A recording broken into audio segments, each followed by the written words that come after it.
Everything is screaming inside your body. Plate, get more health.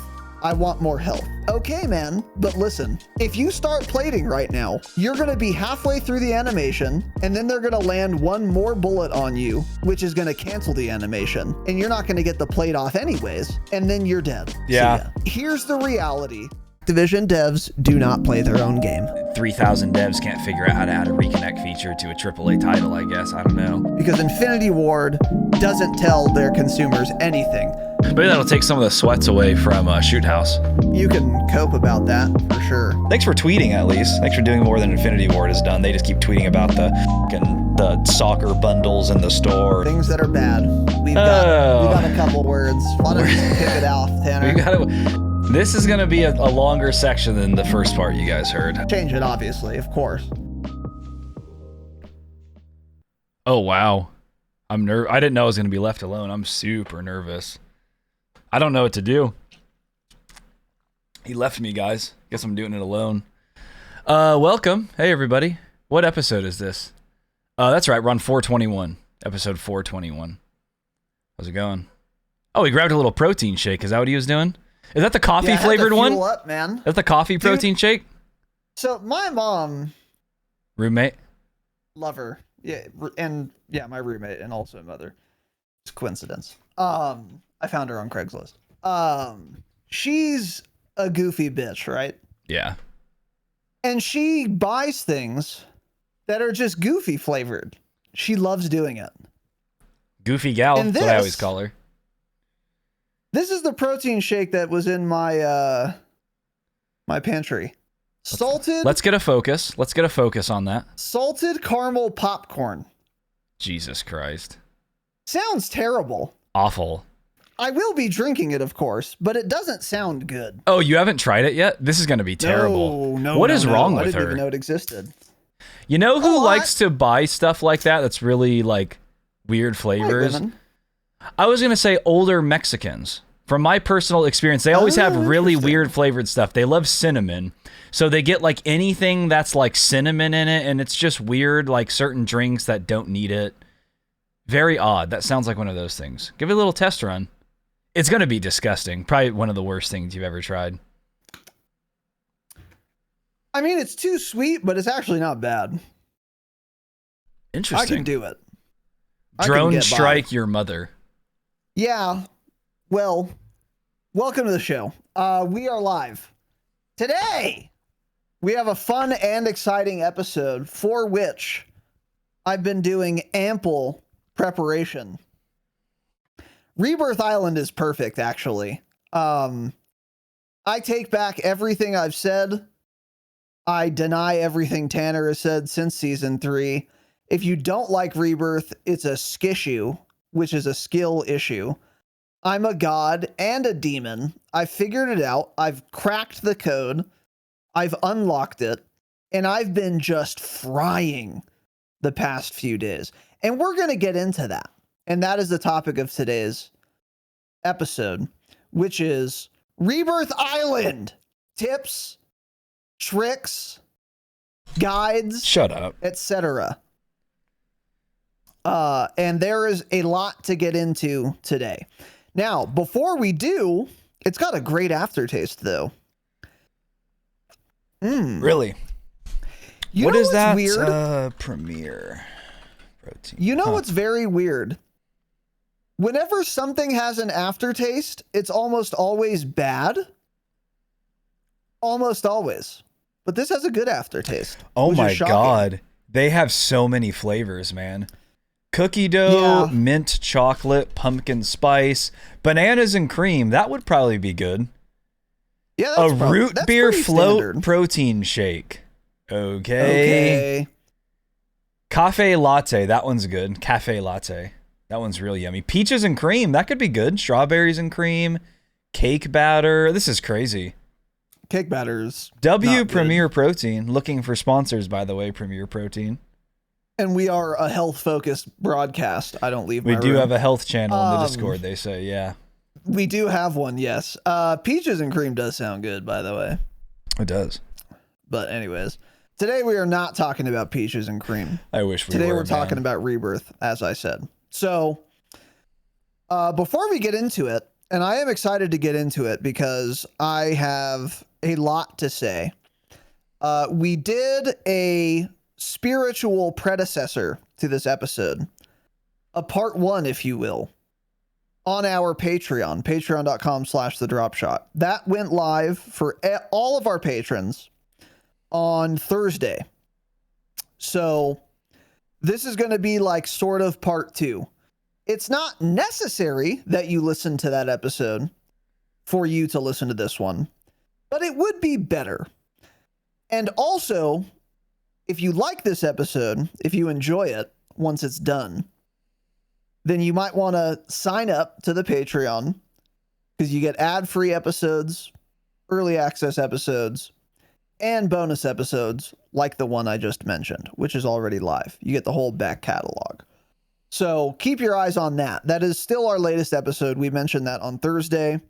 But just as a reminder, if you want even more Rebirth content after this episode, I really should have been streaming today. And Shut yesterday. up. I'm so insane. We'll get into that. You're not. We'll get into it. Trust me. Skishu, hard stuck plat, unlike me. What are you now? I'm plat too. Okay. A few more games and you'll hate it. Yeah. Yeah. I'm not hard stuck, but I might be, but not yet. Last game on, I earned, I don't know, 150 SR or something because we won because I clutched. We'll get into it. Shut up. Yeah, if you want more, as I said, of Rebirth content, patreon.com/thedropshot. Or if you just want to support the show, which would be great. So anyways, other than that, we did have a Damascus hangout yesterday, and it was one of the better hangouts we've had in a long time. Yeah. I don't know why. Maybe it was the number. There were a lot of people. A lot. For us, there were a lot of... Lately, there were a lot of people, and I think that helped. It was a good time, though. I really enjoyed it. Yeah, I think it is because we did some customs to start. You got to get some customs to kind of get some people in there. I think that's what did it. And then a lot of them stayed. I think that's what it was. Plus, the customs for me was pretty fun because I had not tried like any of those new maps yet. I hadn't tried 6 stars. Out it's called 6 star. It's bad. I haven't tried the other new map that was also bad. There was another map I hadn't tried that also was bad. Yeah. By the way, don't forget that Activision spent probably, hundreds of thousands of dollars to fly random content creators to Dubai. Oh, yeah. For a multiplayer map. That's probably it's a bottom 10 map in the game. It's not good. It's not terrible, but this game has a lot of better. Best. Yeah, it's got really bad flow. It's just crazy that they flew people out there and like filmed all of this stuff on the top of a skyscraper in Dubai for a multiplayer map. Okay. Yeah. Grow House, that was the other one that we played, yeah. Also weird that they didn't get hate from all the lefties for like patronizing Dubai. I think we talked about that in Discord. Liberal, equitable society over there. I don't know if you guys know that, but yeah, we were talking about that. They kill women there for existing, I think, yeah. And they also Allegedly. have like literal slaves too. It's really weird. It's not not a very Western style society they run over there. And Activision gave them hundreds of thousands of dollars, by the way. So keep that in mind. Yep, keep that in mind. So, anyways, which, I don't care about. Enslave more people. I don't care. Yeah. But you guys should. Enslave the me. Liberals. Okay. That's Patreon content. Is it? Your fetishes are Patreon content. You need Let to me be your stop. slave, man. Stop. Okay. Anyways, welcome to the show. All right. Other than that, so the Damascus Hangout was a great time. We will do that again. I think obviously we'll do Hangouts again, but I think you're right. Start with customs, but don't do it the whole time. We don't need to do it for 4 hours and then get... We had to kick them off of customs, yeah. I was sick of listening to them calm customs. Yeah. About 60 to 90 minutes. 2 hours. Yep. Yeah. And it's perfect. Because you're still having fun at that point. To get off. Then you end on a high note. Yeah, it was good. You need to end one match before you would like force yourself to end. Like, oh, I could do one more. That's when you end it. You don't do the one more. You're listening for the jingle. Here it is. Are you serious? Shh. Pooped on. Shut up. Pooped on, bud. Shut up. Did I cuss? Oh yeah, immediately. You called your mother a... Oh, that's a... It was like the 5th word you said though, so I'm not sure. That's true. Yeah, we'll figure it out. Maybe I'll censor it. I won't. Doesn't matter. We'll get 40 cents from it anyways if it's not, so...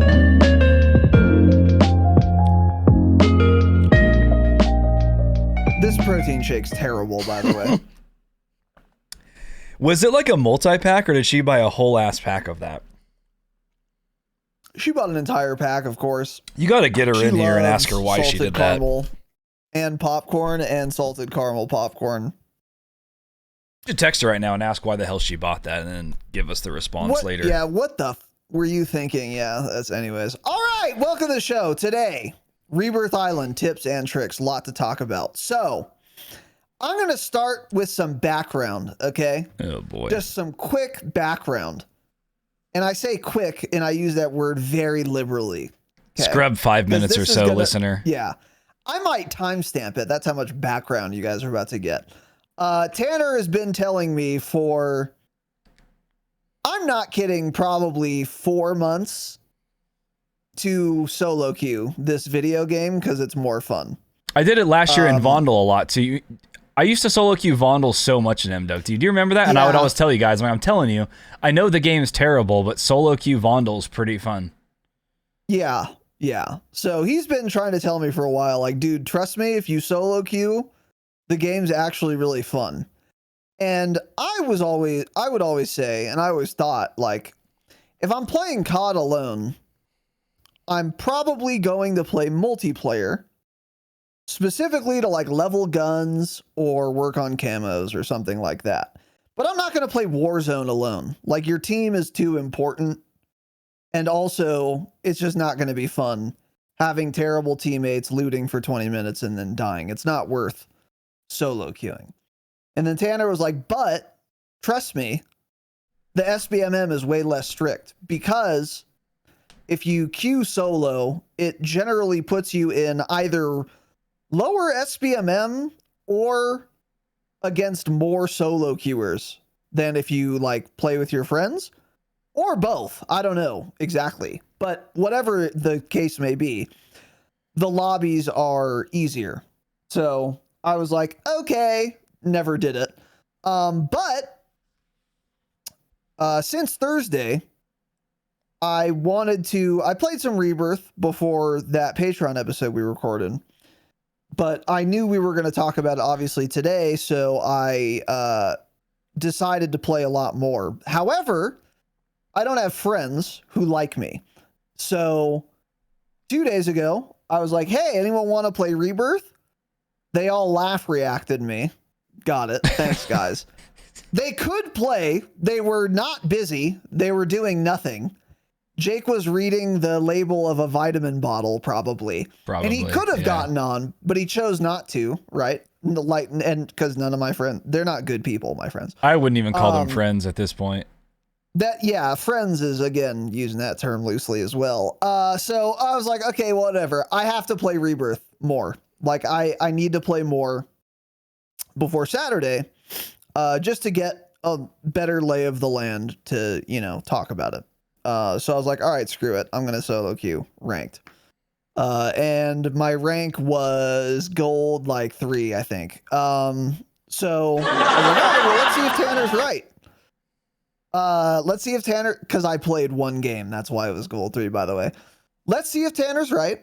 I'm going to solo queue. And let's see how it goes. So I solo queued, ranked 2 days ago. I don't think I've ever had more fun on Rebirth Island. I mean, Burger Bot Central And my kills were not stolen from me. Like they always are when I play with my friends. So many of you, by the way, you're lonely and no one wants to play with you, let alone people better than you. And you pray at your bedside every night. Oh, please let me find friends to play Call of Duty with who are as good or better than me. Stop praying for that. Because you don't want that, actually. I'm in that position, that unique position that none of you are in, right? None of you can get people better than you to play with you because you're not likable, charming, amiable, funny, charismatic like I am. So you won't be tolerated because by people better than you to play Call of Duty with, like I am, right? Because everyone I play with is either better than me or much better than me. And every single person that you play with, yeah. And that you've ever played with. Except Tanner, ever obviously. In Warzone. Tanner's a part of the podcast, so I'm kind of like okay. He's worse than me. It's a skill issue. That's why he doesn't like Rebirth. But anyways, everyone's just a lot better than me. I'm talking about like Jake, Cope, Lag. I mean, they have what? 6 KD, 5 KD, and 4 KD lifetime probably. It's absurd. And you guys might think you want that. I learned 2 days ago, you're wrong. You're super wrong. I play with them. I'm in Demon SBMM brackets, number 1. And also, every easy kill in the match, they're going to gobble all of those up before I can get there. Because I'm also 32 years old. They're much younger than I am as well. That's the only reason they're better than me, in fact. They're going to gobble up all the easy kills. So when I am in a gunfight finally, it is necessarily against someone who is not the easy kill because they already killed all the easy kills. So I don't get easy kills when I play with them. It is a struggle session, 200 BPM heart rate, dumpster fire, disaster, worst case scenario. Every gunfight I'm in with Interesting. Yeah. All the time. So then I get 5 kills and then they laugh at me as if it wasn't their fault that I got 5 kills. Because they are too maybe good 5 and kills. They're playing too quickly and they're gobbling up all the kills. And then I have to talk about my KD like it wouldn't be astronomically higher if I didn't play with them. So anyways, 2 days ago, I finally solo queue. Again, time of my life. Time of my life. I'm frying. I'm getting easy kills because Jake didn't already kill that guy and his whole dynasty. It's fantastic. I'm having fun. Not winning many games, to be clear. In fact, that's the difference. We won any. You don't win when you don't play with them, but you get more kills. That is true. Yeah. So a lot of games where, and I played solo queue longer than I thought I was going to. I played for like 3 hours, 3.5 maybe. Bro's a nerd. Because it was super fun. And I was getting a lot more kills. I was getting a lot of kills generally. I was also placing pretty high, like top 5 a lot. Never winning though. You're not going to win without like teammates in voice with you. It's just not going to happen. And also there was a grand total of 1 person who actually used their microphone the entire time. Yeah. And that game, by the way, we got 4th place. The teammate who was using his microphone a lot. So I got 15 kills and then we got 4th place that game. Okay. My teammate, the one guy who used a mic ever, he got a grand total of 1 kill. 1 single Got kill. it. 1 singular kill. And then my 3rd teammate, who did not have a mic, which is normal, had a grand, and he was here the whole game, by the way. He didn't disconnect. He didn't get DDoSed as far as I know. Maybe there was a home invasion. Don't know. He couldn't tell us because he didn't have a mic. Had a grand total of 0 kills. And that was kind of the norm. That was kind of the norm, solo queuing. The lobbies are just not as... Number one, I think, if I'm being serious, the main thing is when you solo queue, I'm sure this is true for pubs, and if you're lower rank, where they can SBMM more strictly because they're more people at those lower ranks like gold and plat. If you solo queue, I think you get in a lobby with a lot of other people solo queuing, and that is the main thing that makes the lobbies way easier, realistically. Because like I was again 15 kills, 1 kill, 0 kills. I was doing all of the work. So I'm not good enough to be 1v3ing. Oh, you're terrible. Yeah. I didn't 1v3 5 teams to get 15 kills. Yeah. I would just, because I was solo queuing, I think a lot of the people I killed were also just on their own, doing their own thing, lost. So don't be afraid to solo queue is the point. It's pretty fun, actually. Now, again, for many of you, this isn't an option anyway. So I'm talking as if you had another choice but to solo queue because you're fundamentally unlikable. Fair. But now I'll just say, now I get it. I get why you solo queue. Yeah. So anyway, solo queued a lot, did really well, had a lot of fun, learned a lot. And then this morning I played with Lag and we played ranked as well, trios. So we were filling one teammate. Again, no one had a mic for 2 hours. And we only won one game. And the one game we won is because our random was on our hip the whole time. It's really important to stack if you want to win. Like, you have to. Yeah. It's just super important. So, yeah. If you like winning, find friends. Figure it out. Join our Discord. You can find some other unlikable people like you. A lot of unlikable people in our Discord, yeah. Plenty of unlikable people. Yeah. Trust me, I can give you a list. But if you want just fun gunfights and stuff and to not face stackers, I think that's the big thing. Is if you're one of these kids that's like on TikTok or Twitter saying like, oh, I hate all these stackers. Queue solo, and there actually are not that many people stacking. I think that was the biggest difference that I've noticed, is that when I play with when we 3-stack ranked, everyone's holding hands. So we have to also. But if you solo queue, it seems like a lot of other people are also solo queuing. And then you can actually push people because they're not just holding hands with all 3 of their teammates. Pretty fun and interesting. Yeah. The thing with solo queuing, so for ranked, I don't think it has any effect on it at all. I think you're just experiencing that because it's not until you hit plat 2 kind of sometimes, but basically plat 3 is where it gets unplayable at that point, unless you have friends. But really it's just playing pubs. That's when you really notice a difference in solo queuing, I think. So I think a lot of your ranked experience honestly was just because Lag's silver 1 because he's never played ranked before. Rank. Yeah, it's possible too. I think that's what it mostly is. But for pubs especially, it's definitely a very big difference. Yeah.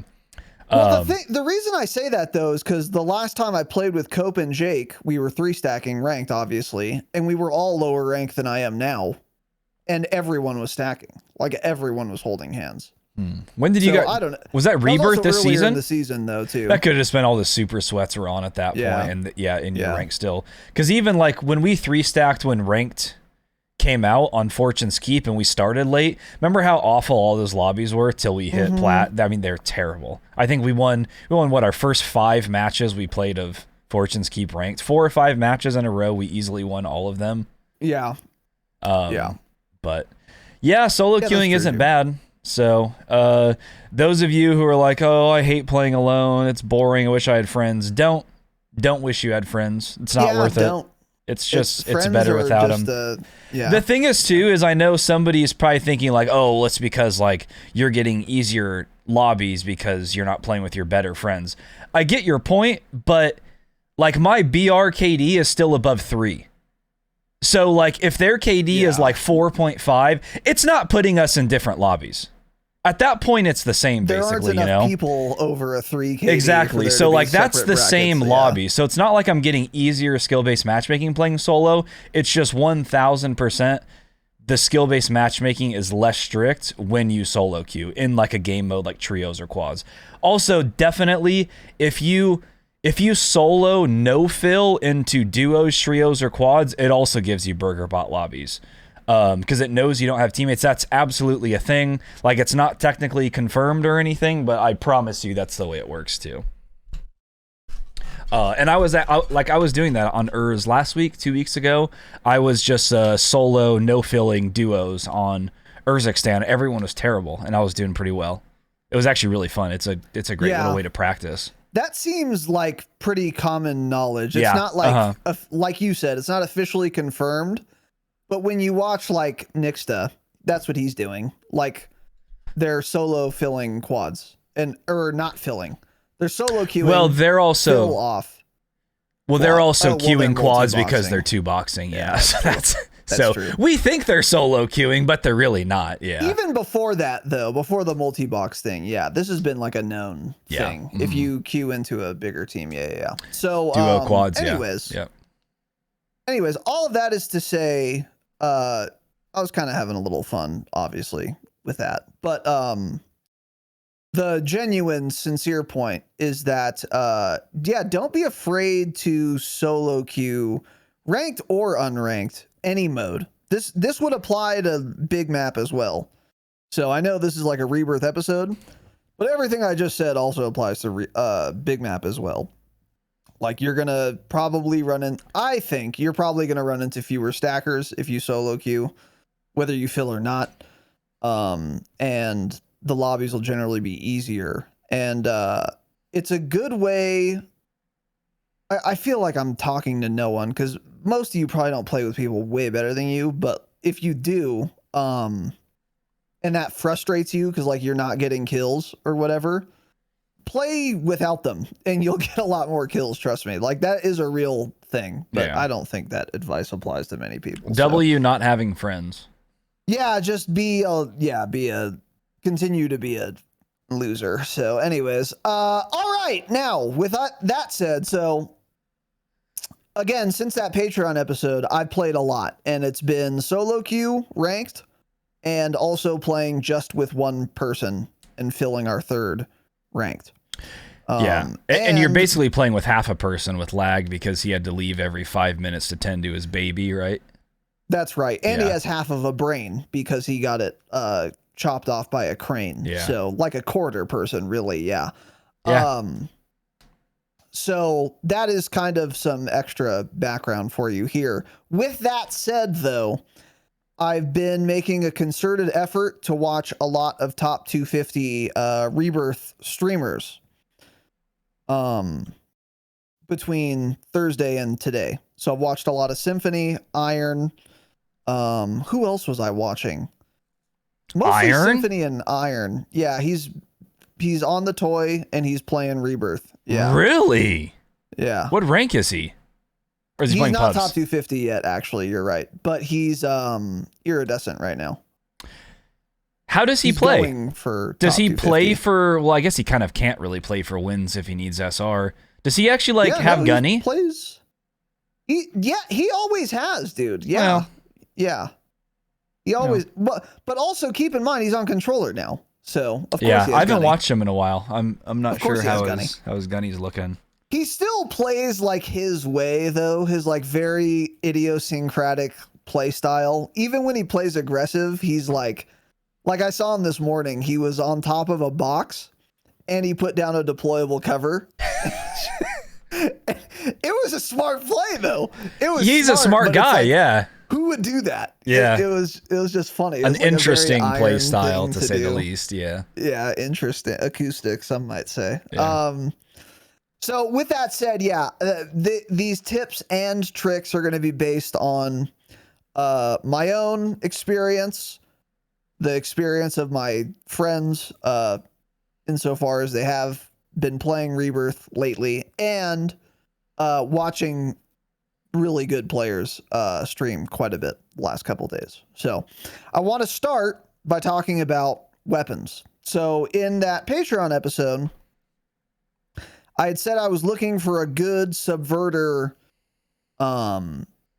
alternative for Rebirth Island, because even though it has a great time to kill, damage range, velocity, irons, recoil, all that, mag size. What it doesn't have is good handling. It's just slow. Sprint to fire is the worst part, actually. And in fact, last night I was watching H play Pub's Vondel. He was streaming it to Discord, and he had a subverter, and he literally lost a gunfight because its sprint to fire speed is so slow.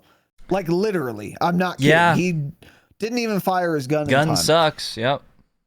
Well, I wouldn't go that far, but okay. My point is I wanted an alternative, but I really couldn't find one. Since then, however, since that episode, we got some feedback. Shout out to JKN. Well, frenemy of the pod, I would say. He's a frenemy. A guy of the pod. He's a frenemy of the pod. That's what I would call JKN. Mm-hmm. Sometimes he's helpful, like when he assists me in making my tier list that I make for those episodes, or in this case, which is like, he's like, hey, maybe you should look at these things, namely BP50 and the SVA. So I was like, okay, I'll give him a try. So I did. In addition, I also had this thought. Why aren't I trying the MCW conversion kit as a primary rather than trying to use it as a secondary and use it with like an HRM? That seems like it could be pretty good. Yeah. So that was the first thing I tried. MCW conversion kit, 40 round mag, and then, you know, whatever, glassless optic, suppressor, long barrel. Yeah, that's it. And the big downside of the MCW conversion kit for like big map, and the reason you didn't see it that much ever, is because you can't really use it as a primary on Urzikstan.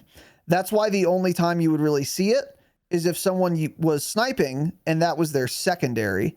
And the reason for that is the bullet velocity with attachments is like 400 meters per second. It's unusable on big map. Not good.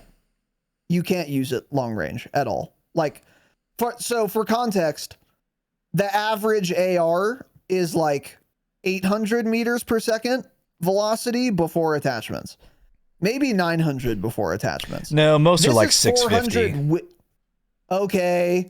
They're like all this 650. This one's 400 actually. with attachments. So by default, yeah, I would imagine it's what, 300, 350? Whatever. It's well, not the conversion kit lowers the velocity. Yeah. Right. Yeah, that's what I meant. That's what you said. And that is what I said. Yeah. It does have really bad velocity, yes. And that's the main reason you can't like use it as a primary on Urzikstan. But I was thinking like, wait, Rebirth's way smaller than Urzikstan. It is. You could probably get away with having less velocity but use it as a primary, not as like a secondary. So I tried that. And lo and behold, I was correct. It's really good as a primary. I used it for like 4 games and I liked it a lot. You can easily get hit markers out of the sky, which is probably the longest range you're going to be shooting people at on Rebirth. It was in my experience. And you can still pretty easily hit shots on people far away, Rebirth far away, I should say. So the velocity is not an issue. And then the upsides are insane time to kill. Insane zapping people time to kill. And especially what was best about it, in my experience, was if I was in a building and I knew someone was coming, so I could predict a fight, see ya. I pre-aim this door that I know you're going to be coming through, zap. It doesn't matter what gun you have. Yeah. We've talked about the MCW conversion kit before. Doesn't matter how good you are. Doesn't matter how much you slide cancel. Unless I have a cardiac event, you're dead. Like, there's nothing you can do. Just completely deletes people. Downsides, though, 40 round mag, pretty slow sprint to fire / ADS time, not sure which, but fairly slow handling, not subverter bad, but not good. It's not like fast. And 40 round mag and reload speed. Even with sleight of hand, it doesn't reload super, super quick. So I actually like it better than the subverter as an option, but I think there's a better option as well. So I was like, all right, let me try some other guns. BP-50 was the next one I tried. Not worth using. Not much to say about it. It's so fun. It just needs more ammo. It needs more. That's it. It's literally that simple. It just Great needs a 60. irons. Doesn't move at all. Solid damage, but not as good as a subverter. And better handling than a subverter, but again, not super fast actually. But main thing is 45 round mag, and you chew through it fast. Yeah, high fire rate. So you're just reloading mag. too much. Yeah, and the reload's not and it's not super fast for the amount of damage per mag. It's not slow, but it's too slow for the damage per mag that gun has. Yeah. It's definitely an interesting gun though, because like you could also build the BP-50 to have really good strafe speed. That's one of the things that a lot of people do with that gun, because you can build it that specific way. So it's got insane strafe speed. It's an AR still with very low recoil, but interesting. Yeah, like really fun for sure, but not super competitive if you're like grinding ranked and trying to do really well. You're just not going to get there with a BP-50. Yeah. That was the most underwhelming of the three other guns I tried besides the subverter. It's just not worth using. There are better options. And then the last gun I tried was the SVA actually, which was not on my radar at all. But Jakin was like, hey, you should try that.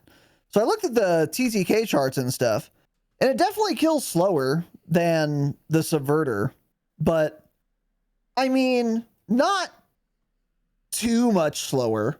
Like in its first damage range, it's killing 100 milliseconds slower at the chest.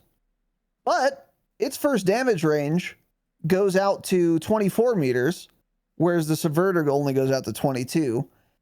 And unlike everything I've talked about so far, this thing is fast. Fast sprint to fire as far as ARs go. Very fast ADS as far as ARs go. And most importantly, I would say, is twofold. Number one, no recoil. Thing does not move. Mm-hmm. Meaning you can afford to not run any recoil attachments actually. You don't have to. And in fact, that's what I ended up doing. And number two, 60 round mag.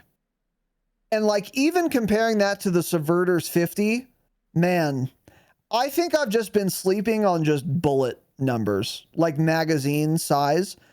I was cinching so many kills in those last 15 bullets once I started like really paying attention to it, because I was just coming off the BP-50 and it was annoying me how small the mag was. And it's like the last bullet or 5 in my mag getting a kill on someone who is about to be out of my line of sight. It happens a lot, dude. So having 60 bullets, having that deep mag is just so good for cinching kills. And also, in terms of like the time to kill, yeah, your TTK is slower than a subverter, but keep in mind too, very often on Rebirth, more so than Urzikstan, you're shooting people that are not full health. So I would rather just have more bullets, more opportunities to get a little damage with a hit marker, because that's going to be a down way more often on Rebirth than it is on Urzikstan, because a lot of times you're shooting at people that are not full health. Whereas on Urzikstan, you're almost never shooting someone who's like already weak, unless you've already been engaged with a gunfight with them. So at that point, it doesn't matter so much how much damage your bullet does, as much as it matters that you have more bullets to keep spitting to just get more hit markers and then get downs. Especially in ranked, yeah. Just getting one shot will get you that SR. Especially in ranked, because that's the SR. Yeah, exactly. So I think the biggest reason I actually like the SVA better than a subverter, I think it is better than a subverter, because you have that 60 round mag, it reloads fast, and it handles way faster than the subverter. So if you're out of ammo on your sub and you're forced to use your AR up close, Man, you're so glad you don't have a subverter. Yeah. You're so glad you have an SVA. And that's been relevant like a dozen times in the past 2 days I've played. Like where you're forced to use your primary in a building. Like it happens all the time on Rebirth. So I think it actually is just better than a subverter, even though the time to kill isn't as good, because it handles so much faster. And that extra 10 bullets in the mag, I think it's more relevant than I've given it credit for in the past. And again, I think that's especially true on Rebirth. It's really fun. Yeah, Subverter is such an annoying gun. And it seems like so now bulky. A lot of people are starting to just get off of it. So with the SVA, what optic were you running? Glassless.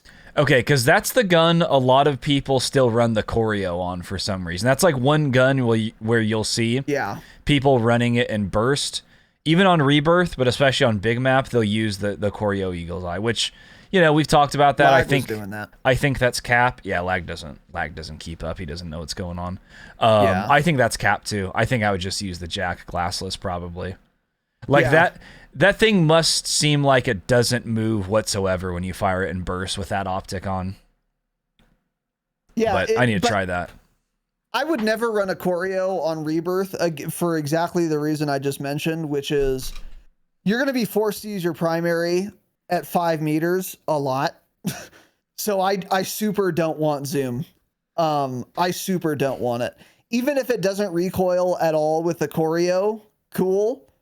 But now when I'm dry on my sub and I have to shoot this guy slide canceling at 5 meters with my AR, if I have a choreo on that, I'm dead. I'm dead. See ya. Super not worth it for the extra like magnification.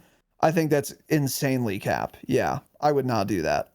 On Big Map, I definitely see the appeal because it has so little recoil you can afford to do that. But for Rebirth, no shot. I don't want that much zoom on anything because you're going to have to use it inside. You're going to. Yeah. So, yeah. And then another thing a lot of people are doing with the SVA, I would argue, based on the streams I've watched, I would argue most people are doing this, which I have not been doing or tried doing, but you can if you want, is putting it in semi-auto and using it that way. So you don't need to like change an attachment or anything. You can just build an SVA and then just put it in semi-auto. And because it's like a hyper burst gun where the first couple bullets come out faster than the rest of them in full auto, that means that when you put it in semi-auto, one trigger pull is actually 2 bullets. I'm pretty sure it's only 2, but it's 2 bullets. And the burst fire rate is insanely fast. So as pretty much as quickly as you can. Yeah, exactly. As quickly as you can pull your trigger, more bullets are going to come out. So the idea is you're getting permanent hyper burst rate of fire by using it in semi-auto and then tapping. And this makes the time to kill theoretically, not theoretically, I should say on paper, it's faster. So a lot of people are doing that. I have not been doing that. You can do it if you want. Thing for me is, number one, I would say this is actually probably a lot more viable on controller because the digit you're firing with is totally unrelated to you aiming. So like when you are pressing your index finger a lot, that has no impact on your thumb, what your thumb is doing. So it doesn't impact your ability to aim or change it at all while you're firing semi-auto on controller. And then number two, you have some aim assist to keep you on as well. So on keyboard and mouse, using something like semi-auto, far, like long range, it's a lot easier to just press my trigger down and then aim than it is to be constantly tapping while I'm trying to track someone. Yeah. Yeah, long range, it do be that way. Yeah. I don't think it's worth it for me, and the time to kill is still quite competitive in genuine full auto, and you can always tap in full auto. There's nothing stopping you from doing that, and you would still get the same benefit. You'd still get the hyperburst every time you re-pull the trigger. So I don't see a reason to do it on KBAM, but that's, and I think it would be harder on controller than just going full auto still. But I think that difference is probably more exaggerated on KBAM. But that's something you guys could try as well, because the time to kill is really good for it. Have you tried that yet? Not on Rebirth. I've tried it. I don't even know if I've tried it this season. I tried it last season. I've used it before.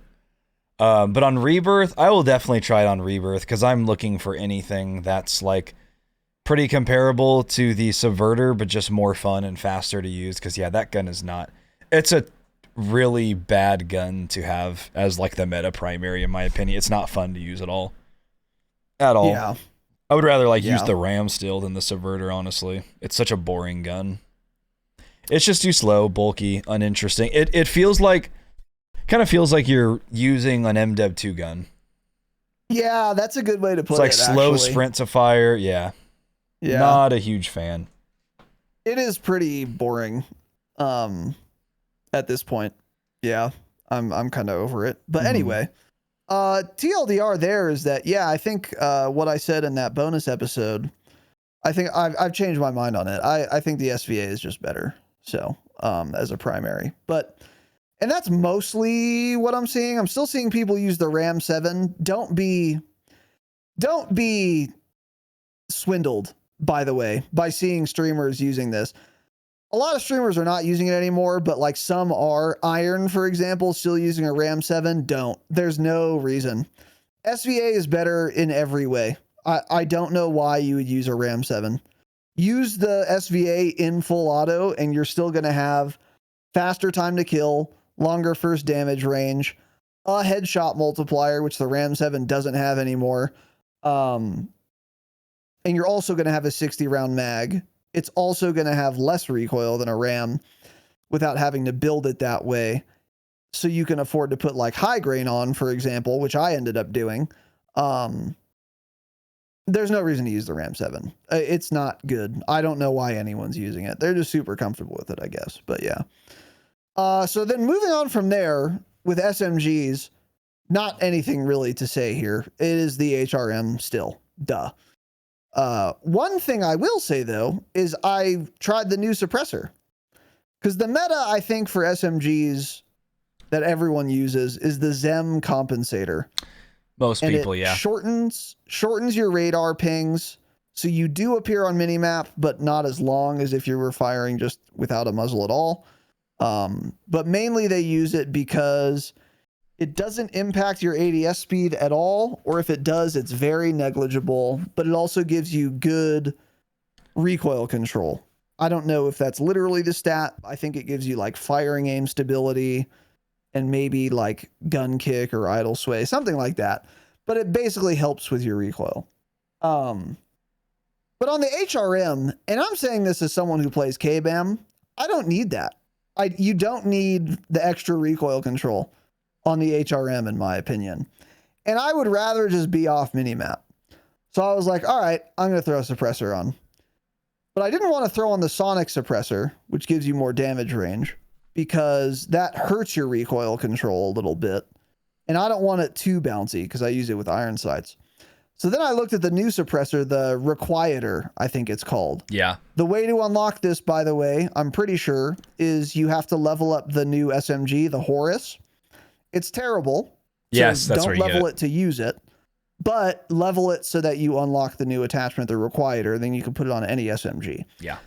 And it's super interesting because the pros are it's a suppressor. You're always off minimap. It's the main benefit. It also makes you ADS faster, which is super interesting. Not relevant for an HRM. It's probably 2 milliseconds, right? It's not much, yeah. It's like 5, I think. It's negligible. But it doesn't hurt your ADS. It technically helps, although you're not going to notice it. but it also helps your firing aim stability, which is pretty interesting. So it gives you some of what the Zem compensator gives you, which is to say recoil control.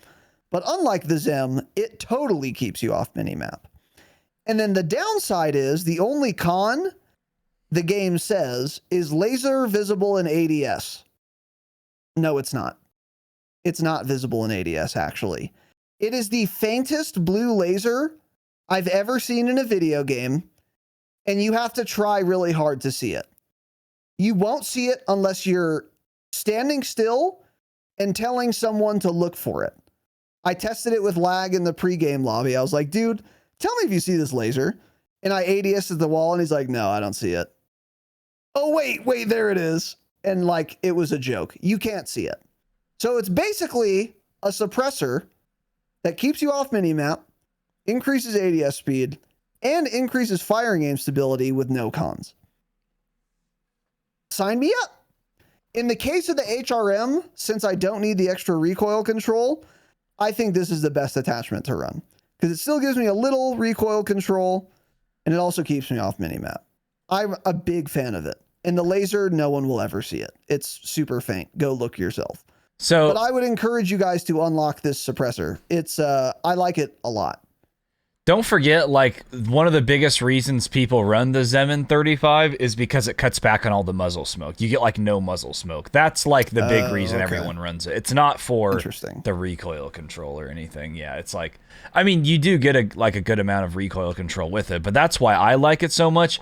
It is a very noticeable difference, especially inside when you run into somewhere that has a dark corner and you have no smoke with the HRM. That makes it so much easier to track, so much easier.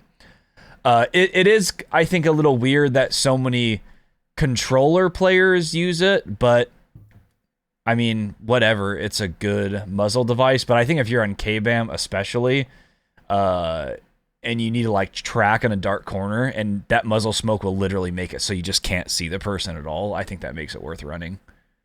Well, keep in mind though, suppressors also help with that too. Not really. I mean, the game may say they do that, but if you actually test it, it like doesn't. That's interesting. I haven't run into this problem at all. The Zemin makes a very big difference in the amount of muzzle smoke. It's extremely noticeable, especially in dark areas. You can even tell in like the firing range when you go in the firing range. There's no smoke when you use the Zemin, and with like every other attachment there is. That's why I like it. Okay, maybe that's true, and I've just been getting lucky. But I used the new suppressor for probably 4 or 5 games, and I had no visibility issues. And I'm also on KBAM. I would have noticed like a lot of muzzle smoke or something. So I don't know. Maybe it's a feature of the HRM, or maybe I was just always outside using it. I think I was most of the time, although I did get some kills in decon and I had no trouble seeing, and I was using irons. So have you ever really used the Zemin much on the HRM? Before that, I was only using the Zem. Yeah. Okay. Yeah, I haven't used this new attachment yet. Maybe it cuts back on smoke too, actually, and it doesn't. Well, like, and it doesn't say it does. None of them really say that it does, actually. So maybe that one does too. Then I haven't used it yet. It's worth looking into because it doesn't feel any different than using the Zem, like recoil wise or visibility wise. I didn't notice. So really, I was just getting to be off minimap permanently, and that was all. There was no other difference. So I would recommend you guys unlock it and try it for yourselves. And again, like I've been saying about this suppressor, is even once the HRM inevitably gets nerfed and some other new SMG becomes meta, that ADS benefit might become more relevant on a different SMG that's meta. Yeah. That like ADS is a little slower, and it's still a suppressor. And I really like that. And that's another thing I wanted to say about primaries and secondaries. I think suppressors are, on Rebirth specifically, completely irrelevant 100% of the time until endgame, and then they're super duper de-duper relevant forever. And we like lost a game because I was using ground loot and didn't have a suppressor on my gun that we otherwise might have won, actually. Yeah. There was a team below us, and there was a team to our right. and the team below us, I start shoot. They have no idea where we are. They're looking for the other team. I start shooting a guy. I crack him. He's like one shot. He starts plating up. And the reason I was able to crack him in the first place, he had no clue where I was because I hadn't shot yet. But then after that, he repeaks. He's looking right at me because I can't afford to move. It's like sixth circle. There's nowhere to go. I'm going to get shot if I move. So I'm behind a rock and I have no option to not be behind the rock. So as soon as I shoot him, I'm on his mini map and his teammate's mini map. So he repeaks me. His teammate's also shooting at me. I'm dead immediately. And if I had a suppressor, the guy I was shooting would have still known where I was. Obviously, he would have had the damage thing, but his teammate wouldn't have. And I would have been able to push up, which is what I ended up doing while that guy was plating and not gotten zapped by his teammate and then him when he repeaked me. Yeah. So I think suppressors are worth using if you like winning games, and especially on Rebirth 2, because every ending is going to be people are not exactly sure where you are because there's so much verticality. So like you're in a building or you're right outside a building. Are you on the catwalk? Are you on the ground? Are you in the water? Where exactly are you? No one really knows until you start stomping around or you start shooting an unsuppressed gun. So having a suppressor, it will really help you late game to like rotate too. Because again, yeah, if I have to rotate into zone and there's one guy I can see on the other team holding me, if I can crack him and then start moving in without alerting exactly precisely where I am on the mini map to his teammates, that's easily the difference between me making that rotate and not. That's true. So I really wanted a suppressor on both of my guns for that reason. But if you're like if you don't care about winning or you never make it to end game, it doesn't matter. Like, it super doesn't matter. There's way too much going on like mid game for you being off minimap to really be relevant. There are probably like some, unique scenarios where it's relevant, but I think it's worth doing. I think you can get away with it. You should do it. Yeah. Suppressors are probably really good now too, because like so few people use them at this point where if you're using them, like if I don't see a red dot on the mini map, then like I'm just not going to expect any guy to be there, even though somebody might have just killed somebody there. True. But he's staying off mini map. Like I would just never even expect that because not many people run them. Yeah. So they're probably actually really strong because of that reason right now. Yeah. Yeah, that's true.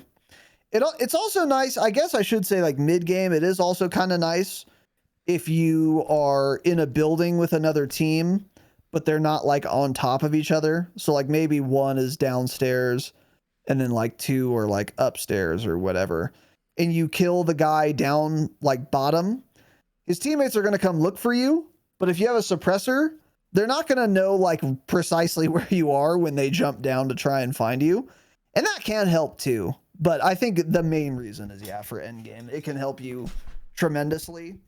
And I think they're worth using. Yeah. I think if you can get away with it. So, and in the case of the HRM, I do think you can get away with it.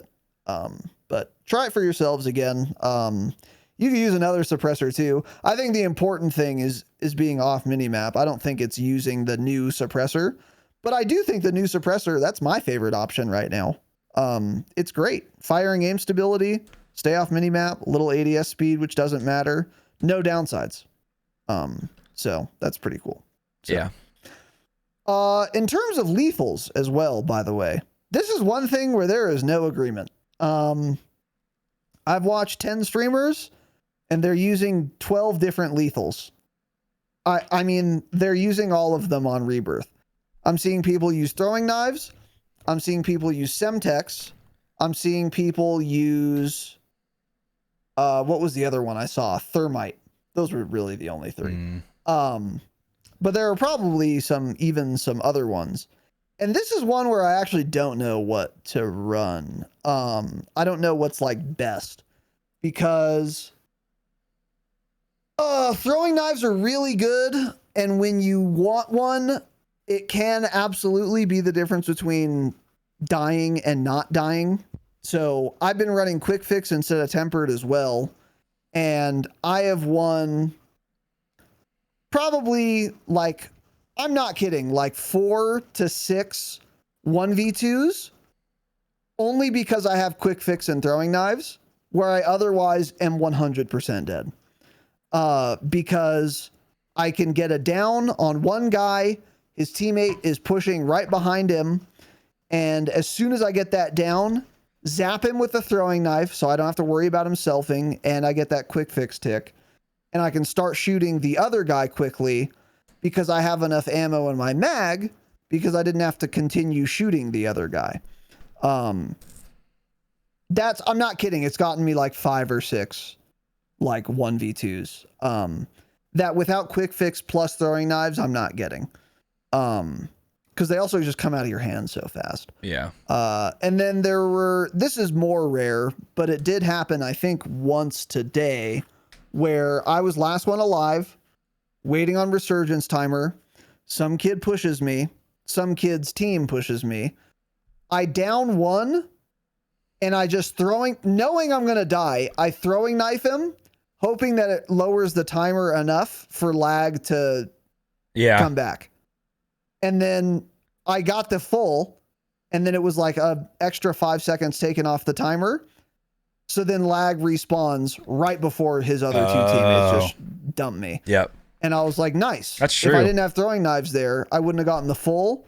I don't know exactly what the timing was in this case, but it's possible, and it does happen that if I get the down, it's not enough time off, and then our team is wiped there. Yeah. So and throwing knives are just so goddamn fun. So I've been using those, but there are a lot of times where I wish I had a lethal also. So I don't really know what to do. I haven't found a lethal I've liked on Rebirth. I don't feel like they're that important, which in that case, I would just use throwing knives to fold people. Exactly. Yeah. Or even like, honestly, if I'm trying to like win and do well in ranked play, I'd maybe even run prox mines in ranked Rebirth. Cause yeah, like there's just one thing too that goes along or in line like with the audio not being very good is like on Urzikstan, I'll be coming up to a building and I'll hear some guy running in there and I'll be like, this guy's on wood. I can tell he's on the second floor. I'm pulling out my thermobaric now. I'm going to hold it a couple seconds. I'm going to throw it in the window and I'm going to do a bunch of damage to him. On Rebirth, like by the time I hear somebody half the time, they're inside of me. Every single lethal is useless at that point. There's not a lot of time for me to cook a frag, cook a thermobaric, and throw it somewhere and actually do a lot of damage to somebody. So I feel like it's got to be something like prox mine, maybe if you're trying to like win a lot in ranked play and you consistently get to end game. It might be smart to have throwing knives just to full people and get more SR. And then besides that, honestly, maybe like Molly to kind of hold an area off. If you're being pushed, at least just throw it on the ground. Plus with that it stays burning for so long. Do a little bit of damage to somebody, you can still get full kill SR if somebody else kills them, 5-10 seconds later. That's something that's what I was like ultimately guns are much more important and lethals are far less important in Rebirth, I think, compared to Urzikstan. I agree generally. Like you can play. That's the other thing too, is like since you're not getting munis like constantly like you do, or you're dying and coming back, I feel like I never have my lethal anyway. So that's also why in my mind they just don't seem that important at all, Like even when you watch streamers on Urzikstan all the time, people are cooking thermobarics, cooking frags, throwing semtexes on roofs, always refilling their lethals. You watch them play Rebirth, they're just shooting everybody. They never use them. So honestly, probably just throwing knives would be what I'd run. Yeah, I've been trying a few things and nothing's ever felt like it's helped me that much. So probably throwing knives would be the move. That's kind of where I'm at too. Because they all are kind of irrelevant, you might as well take throwing knives. Yeah. Just because that's going to be relevant a lot, because you're going to be in a lot of close range gunfights. When you get it down, you can just zap them. I agree. Yeah. I do think it's relevant what you said, though, which throwing knives you don't get the benefit of, is just doing random damage to random people and then some other team killing them and you getting full credit, even though you didn't do a single thing. Yeah. Like, I would imagine you would actually get a fair amount of kill SR by just running prox mines. And like, let's say there's like your team and 2 other teams just like having a battle royale of your own in control center, which by the way, happens all the time. If you have prox mines, you could just throw those on the stairs leading up to the roof. And like, you'll get a hit marker on like 2 guys when someone runs past it. And then when one of the teams kills one guy on the other team that you happen to do 10 points of damage to with a prox mine, that's an easy 5 SR that you can't do, obviously, with a throwing knife. So that could be relevant. I think I should probably try it. And I think prox mines would be way better than claymores in that case also. Yeah. I don't think there's a place at all for claymores in Rebirth. I forgot about claymores, yeah. Just run prox mines if you're going to do that, yeah. Yeah. Wider radius, and you can trigger it from any angle. It's just more consistent and better. Yeah. So, also, I'm on Team High Alert again. I know I said in Patreon that it's like not relevant on Rebirth. I kind of have gone back on that. Mainly when you are, again, either late game rotating and you happen to be outside, which does happen, particularly on the west side of the map, which is the only side you should be playing on, by the way. We'll get into it. There is like a fair amount of open space, and having high alert's really good to alert you as to whether there is some team watching from some side or not. Number 1. And then number 2 is, I wrote this down, but I'm stupid. It would help you get your loadout, but no, it wouldn't, because you don't have high alert until you pick up your loadout. So never mind. Duh. But still, I think I underestimated how often, if you're playing on the correct side of the map, which is the west side, you are fairly open, and high alert's really helpful there. And the main thing it does actually is save you smokes. So let's say I am at control center and I need to rotate to bottom prison. Okay. Let's say I don't have high alert. All right. Well, I could be getting looked at on that journey from actually 270 degrees around me. I have to smoke. I mean, whether I see people looking at me or not, I'm not going to not smoke. Because by the time you're getting shot, especially if it's by a team, it's probably too late. You're dead, yeah. So you have to just pre-smoke that rotate. But with high alert, what you can do is not do that. It's like, all right, I'm going to jump. I'm going to stand up here real quick behind this short wall, and I'm going to see if my high alert triggers. If it doesn't, screw it. I'm just going to keep going. I don't need to smoke here. So it actually like saves you smoke grenades, which is kind of interesting. And if you need someone top 250 to validate that perk choice, Symphony is running high alert on Rebirth right now. So yeah, interesting. I would consider it. I think Flex is still quite good because there are a fair amount of prox mines, by the way. And Flex would just basically negate those because it delays the explosion. But the footstep or the audio benefit from Flex, super irrelevant in my opinion, doesn't matter. And so delaying explosives, I think that's good, but I don't think it's as helpful as often as high alert is. And there are a lot of times where high alert is going to be totally irrelevant, but I think you could say that for every perk in that slot on Rebirth. And when it is relevant, it is actually quite nice. So I'm back on team high alert. Yeah. Yeah, that makes sense. I mean, a lot of those situations, like I feel like I'm smoking either way, but a lot of times, again, on Rebirth, you like won't even have tacticals or lethals in your inventory. So kind of makes sense for that too. But Yeah, that's true too. Even just like people like, you know, respawning in the air and looking at you, then you kind of know somebody's in that area floating and you can get some shots on to get some SR on them pretty much. So that does make sense.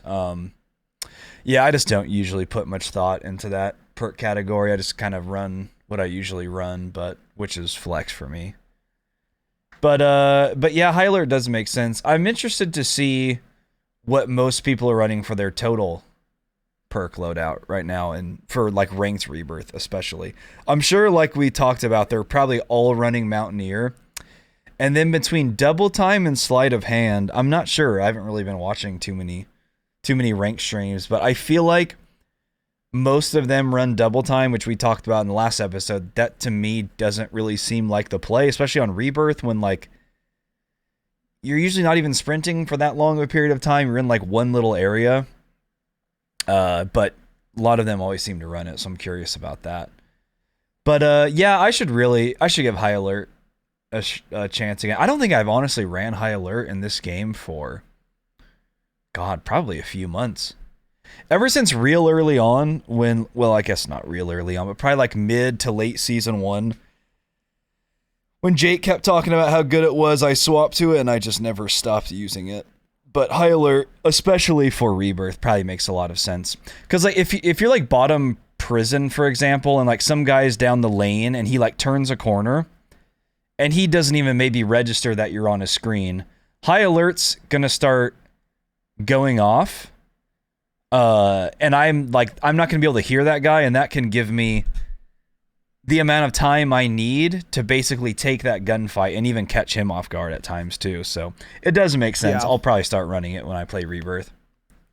Another concern that I think we've even talked about with high alert is that, like we talked about this on Fortune's Keep especially, if you're running high alert, you're getting so many pings from people parachuting or like redeploying that it doesn't help at all. Because it's just too much information that you don't need. It's like, oh, there's 100 people in the sky, so my whole screen's orange.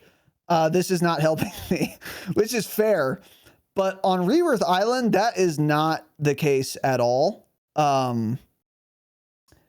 Because I think it's because there are so many buildings that you're often not in line of sight of like the whole sky very often. And often also you are yourself in a building. So obviously people parachuting or redeploying is not going to trigger your high alert if you're in a building because they can't see you because you're in a building. And that's like just, I don't know exactly why. For whatever reason, I just think those like kind of alerts for people you don't want to get alerts from, I think that was like quite common on Fortune's Keep. And it's quite rare, actually, on Rebirth Island, in my experience. And I've been using high alert for all day today. I've been using it, and I think some of yesterday as well.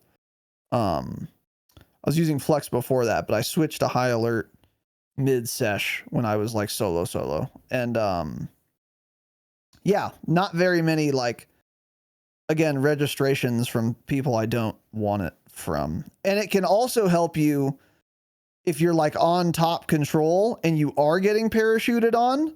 It's really nice because you're not going to hear the parachute with the foghorn and the announcer and the occupation scan imminent and the chests getting restocked again and the precision airstrike happening at bioweapons and the mortar strike inside you also.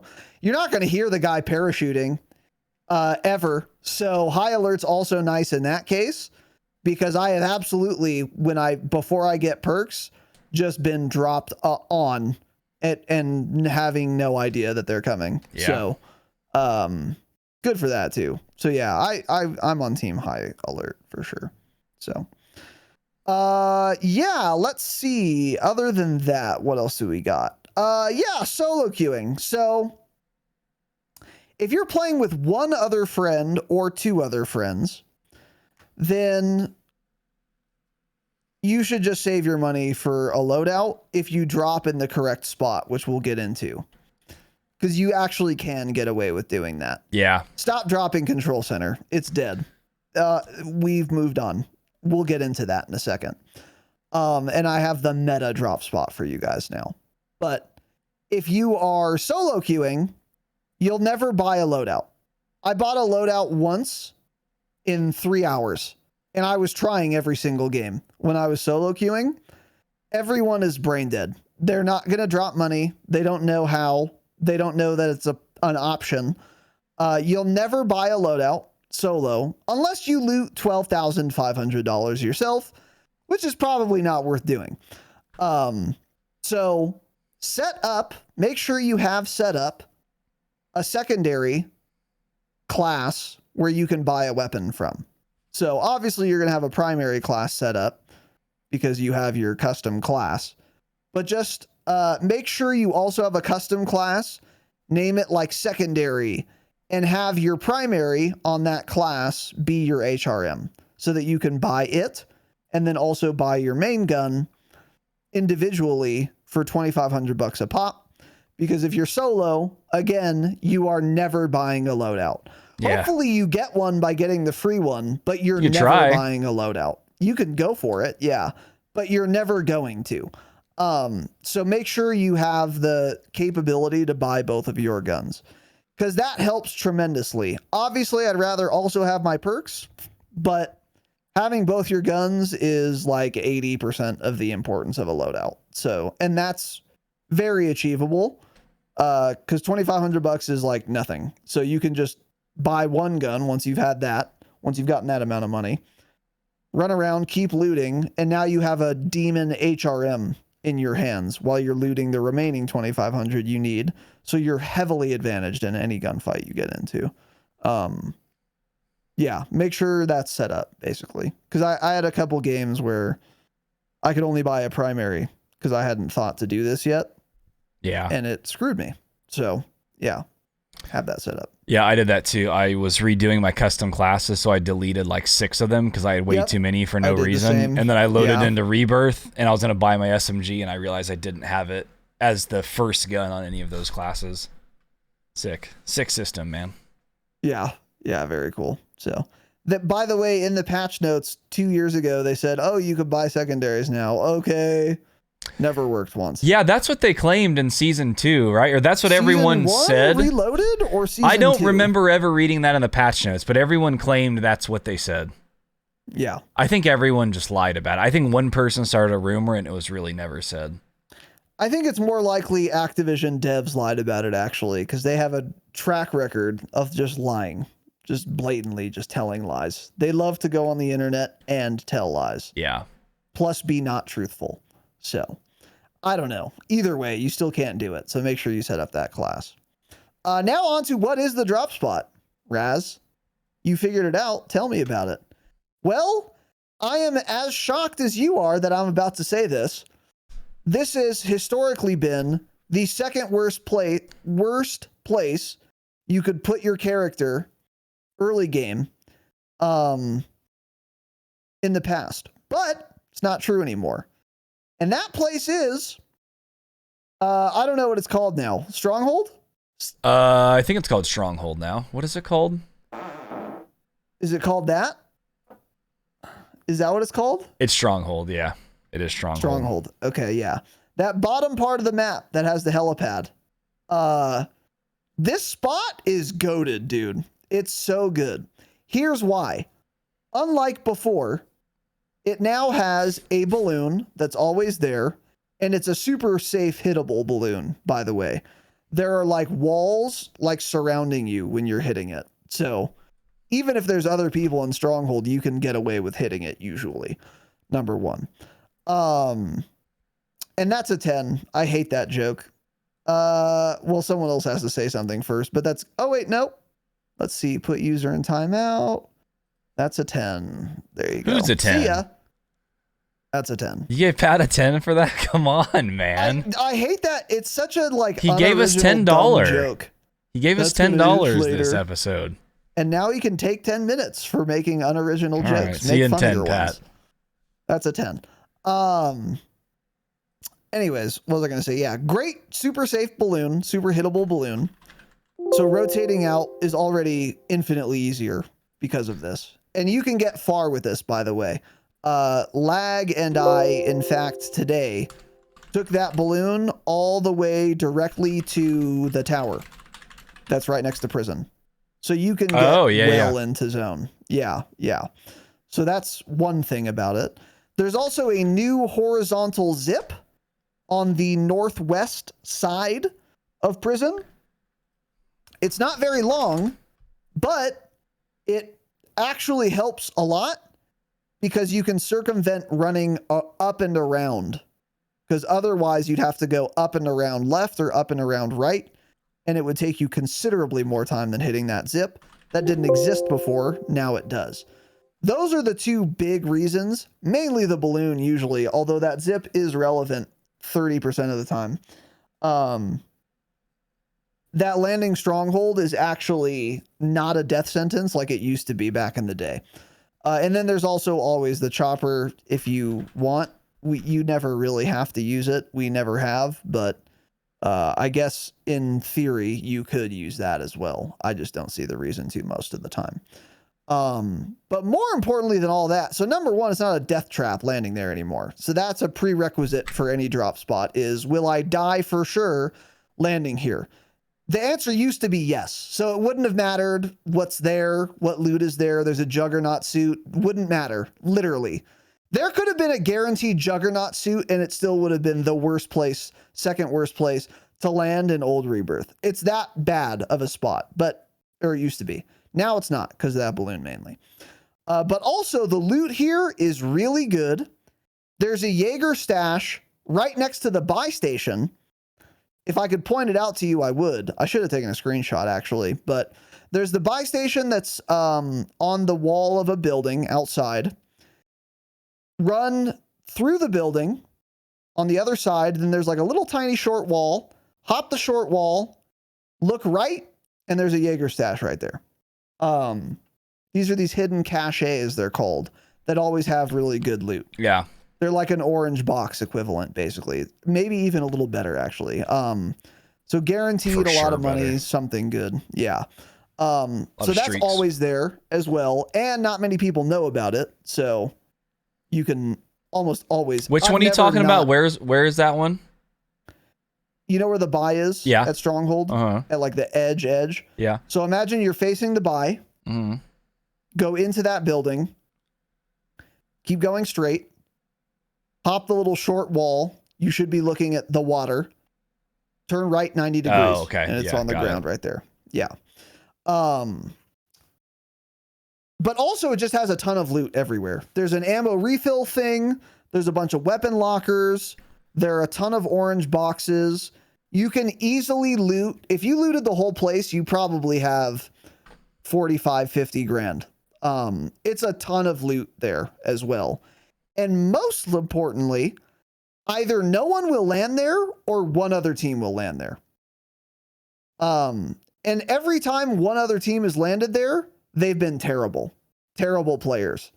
So this place is just slept on. It's really good.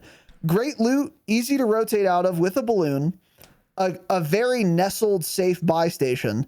No one's shooting you on that buy station unless they're also at Stronghold. And I think that's it, actually. But yeah, really good loot, not hot ever. And it's also big. So even if one other team does land there, you can easily be safe from them. And like if one of your teammates dies or whatever, you can just run around them and break line of sight super easily. It's big. There's a lot of cover.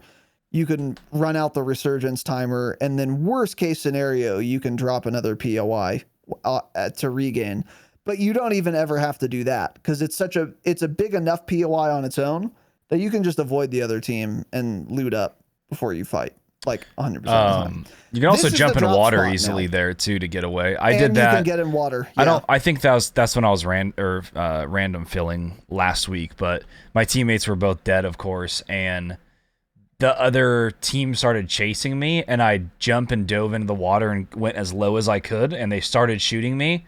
Couldn't hit me. I just kept swimming, and then I'm getting the move 25 meters, whatever it is, 15 meters, and it takes the timer down.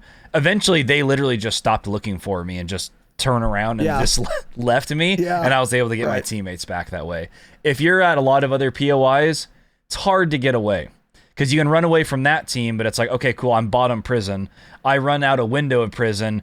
Okay, this guy is at control center on a roof looking towards prison, and I'm dead. So if you are like in a bad situation, you can often get away from it at POI is kind of, or at Stronghold is what I'm getting at. Also, just a lot of chests in general for the size of the POI. A lot of chests and duffel bags there. Very dense. Like, again, what we had talked about with, like, bottom prison. There are, like, 5 or 6 chests in all of bottom prison. It's like, okay, then there were no duffel bags, really. Not in the actual, like, prison cell area. Right. And then you go somewhere like Stronghold, and it will have the little rooms, like one little basic room that has, like, 3 chests in it, you know? So it's like, okay, I just walked 4 feet and got 3 chests, whereas if I'm somewhere like bottom prison, I run 50 feet to get one other chest, you know? So a very good... super loot dense. Lot of loot, yeah. Yeah. And it's just like you're not getting absolutely the spot. You're only fighting people that are at the same POI as you. Because you would think you're going to get held a lot, but you really don't. Because like people up at tents, that's such a hot area. They're worried and fighting about people there. If you're like around grandma's house, same thing. You're busy fighting people next to you. Or they're busy trying not to die from somebody above them. If like they're at tens, they're busy trying not to die at like from grandma's house area, living quarters area. So they're trying to stay alive from that. They're not thinking about holding anyone at Stronghold at that point. It's like you kind of land there and you're like on your own little mini map, basically. You're on your own little island and nobody thinks about you and you just fight the people who are there. That's 100 exactly. That's 100% been our experience. Yeah. Like Control Center, you fight and you fight and you fight and they keep coming back and it's like, okay, finally, I've squad wiped this team. Finally. Okay, you have no plates left. You have no ammo left. There are no guns left. And then some team pushes you from the ship that already has their loadout and there's just nothing you can do. But Stronghold, people don't push down into Stronghold usually. You land there and you move out of it, but no one's going to push in to kill you. So I feel like it is a very safe, good spot to land. 100%. I totally agree. And that's been my experience. Again, some random kid wanted to drop there when I was solo queuing 2 days ago or yesterday. Days are confusing. My brain's not big enough for time. But when I was solo queuing, some guy wanted to drop there, and I was like, all right, whatever. I'd rather drop with my team than not. And I was like, let's try it. Whatever. There's a balloon now. And it was fantastic. I was like, oh my God, this place is goated. There's so much loot. So then I decided to like start going there, and I've now dropped there every single game for the last like probably 3 hours of playtime. And not once have I been held. Yeah. You would think that, because it is like easy to hold people, but you can't do it from a building. You can't be in living quarters and hold people coming up from Stronghold. It's too easy to break line of sight if you're coming from Stronghold to do that. So to hold people coming up from Stronghold, you really have to be outside, like on the short wall, right at the top of those stairs. And you just can't afford to do that right now. If some team tries doing that to you, they're going to get pushed from control, they're going to get pushed from tents, and they're going to get pushed from living quarters. And they're going to have no cover unless they come down to you, in which case they're weak and you just zap them. So no one ever does it because it's not feasible to do. So again, yeah, like 3 hours of playtime, not once have I been held at Stronghold. Mainly because of that, again, that balloon. It's like, all right, well, if I want to run up there and then someone is trying to hold me from there, they're probably going to die soon. But even if they don't, all right, that's fine. I'm going to just go back, find cover in a meter, no problem, plate up, and then keep running back to the balloon where they don't have line of sight on me, and then see ya. I'm over them. I'm gone. So, yeah. It's super, super safe, super loot dense, and just not a hot drop spot. And even if it is, again, It's a big enough POI to where you can still loot up and get money for loadout, even if there is another team on like the other side of Stronghold, and you can fight them there, and you don't have to worry about getting third partied, like Tanner said as well. Yeah. So it's the drop spot. Don't drop anywhere else. There's nowhere better to drop. 100%. The only reason you wouldn't want to drop here is if you want to hot drop, basically. But in my opinion, in Rebirth, you shouldn't want to hot drop because you should want to get your loadout instead. And if you're hot dropping and you're just fighting off rip, unless you immediately team wipe that other team, which is not going to happen in ranked because people are going to play their life, then you're just going to be in this protracted, never-ending grind against one another, where none of you have plates, ammo, armor, like Tanner said, and then eventually you're going to get pushed by the team that did go Stronghold. They bought loadout, they have self-res, advanced UAV, stowed smokes, 4 smokes each, and they're going to be fresh and ready to just clean both of those teams up. They've got a drone in the air ready to strike you. Right. Yeah. They're ready to drone strike. So yeah, land Stronghold and nowhere else. And I stress again, never land on the south/east side of the map for any reason ever. Stop going there. It's a bad, not good spot. Even if it wasn't located so poorly, the buildings there suck to fight in, dude. Yeah, they're not buildings that aren't fun to fight in, and bad they layouts. Suck. They're terrible. Especially God, Harbor. Harbor specifically is terrible. Yeah. It's just so bad. It's not even fun to fight there, even if it was in a good position. Put that building on top of prison roof, and I still would avoid it. It sucks, dude. That building sucks. And it's also just below everyone else. Yep. And not central. It's terrible. Awful. Don't go there. Yeah. Don't do it. So anyway, next one applies to Rebirth and Urzikstan, but I think it's worth mentioning. And I think we have mentioned this a long time ago, but here's the tip. Obviously you should be running smoke grenades. Duh. We all know that. So do that. Also, if you are in a situation where, let's say you're the last one alive and you're getting pushed and you have like 20 seconds left and you're scared, you're nervous, your teeth are chattering. Yeah. Your heart rate is 250 beats per minute. Oh, wow. And you don't have any plates, but you have 2 smokes and 9 plates in your backpack. What do? Well, you're not good at the game. So what you're going to do, like a naive, childlike shitter, is you're going to plate. Yeah. Right? Oops. That was not the correct play. You're dead. See ya. Stay hard stuck gold. Plating is the beta move. The Chad move is to throw a smoke directly at your feet and then start plating while you're moving. Now, the reason I mention this is because you have to fight every instinct you have to not plate when you're like 1 shot or 3 shot or whatever, and you don't have plates. Everything is screaming inside your body. Plate. Get more health. I want more health. Okay, man, but listen. If you start plating right now, you're going to be halfway through the animation, and then they're going to land 1 more bullet on you, which is going to cancel the animation, and you're not going to get the plate off anyways, and then you're dead. Yeah.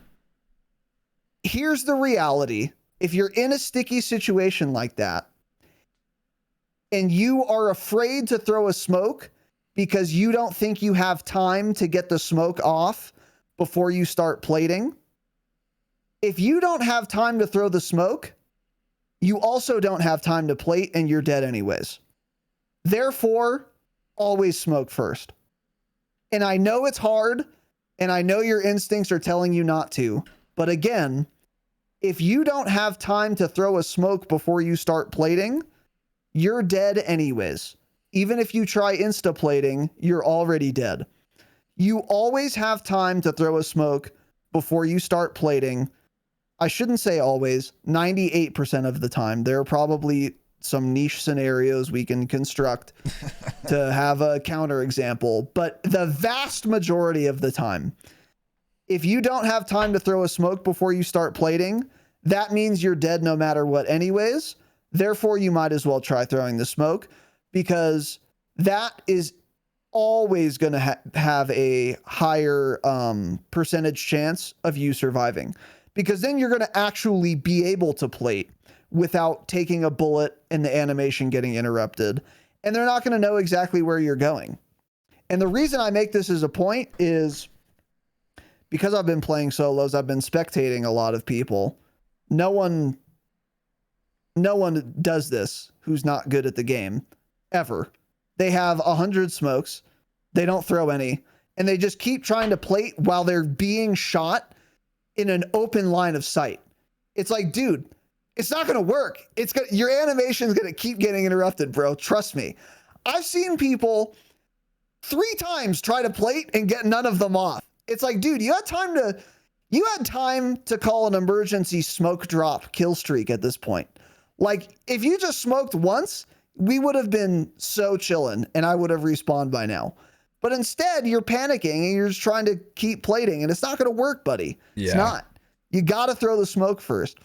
And no one does it, so that's one reason I say it. But number 2, even if you think you should do it, your instincts are going to tell you not to. You have to force yourself to get into this habit. But it's a really, really good habit. And if you watch other good players play the game, you will notice they do this all the time. It's higher priority than plating. It is higher priority than plating. The only time it's not is if you're one shot by someone 40 meters from you and you're about to get inside of a building. If you're in that scenario and you make it into the building, obviously plate. Duh, you have line of sight now. Or you broken line of sight now.